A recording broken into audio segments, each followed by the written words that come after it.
আসসালামু আলাইকুম ভিউয়ার্স। আজকে আমরা দেখব কিভাবে উইন্ডোজ 11 কম্পিউটারে টেলনেট ইনেবল অথবা ডিসেবল করতে হয়। How to enable or disable Telnet in Windows 11। তো প্রথমে আপনি সিএমডিতে যাবেন। কমান্ড প্রম্পটে যাওয়ার জন্য স্টার্ট বাটনে ক্লিক করুন, তারপর টাইপ করুন সিএমডি। এখানে কমান্ড প্রম্পট অথবা এখান থেকে রান অ্যাজ অ্যাডমিনিস্ট্রেটর ক্লিক করুন, তারপর ইয়েস ক্লিক করুন। কমান্ড প্রম্পটে ওপেন হলো। তারপরে এই দুটো কোডের প্রথম কোডটি কপি করুন টেলনেট ইনেবল করার জন্য, পেস্ট করুন এবং এন্টার দিন। তাহলে দি অপারেশন কমপ্লিট সাকসেসফুলি, মানে টেলনেট ইনেবল হয়ে গেল। এখানে টাইপ করুন টেলনেট, এন্টার দিন। তাহলে মাইক্রোসফট টেলনেট ইনেবল হয়ে গেছে।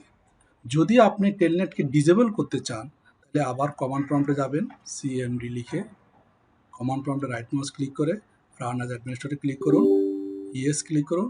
কমান্ড প্রম্পট ওপেন হলো। তাহলে দ্বিতীয় কোডটি কপি করুন।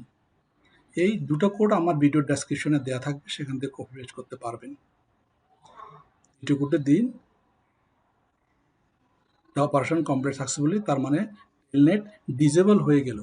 এখন যদি আমরা টেলনেট লিখি টেলনেট পাওয়া যাবে না, তার মানে টেলনেট ডিসেবল হয়ে গেল।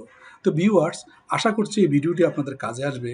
সো ভিডিওটি একটু লাইক করবেন এবং চ্যানেলটি সাবস্ক্রাইব করতে ভুলবেন না। আসসালামু আলাইকুম।